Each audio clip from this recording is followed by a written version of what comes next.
যার কাছে মা আছে তার কাছে একটা অলৌকিক পাওয়ার আছে, যে পাওয়ারটা প্রতি সেকেন্ডে আপনার হায়াত বাড়াই ফেলতে পারে, আপনাকে মুহূর্তের মধ্যে কোটিপতি বানাইতে পারে, আপনাকে সেকেন্ডের মধ্যে মক্কার কাবা ঘরের ইমাম বানিয়ে দিতে পারে।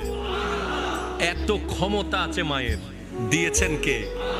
আরো জোরে বলেন না, কে?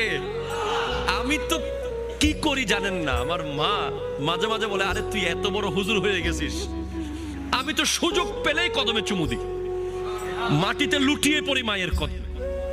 কারণ যদি চলে যায়, যদি চলে যায় 1000 কোটি বিবির কদম এক পাল্লায় দিলে মায়ের কদম থেকে ঝরে পড়া ধুলা হবে না, ধুলা।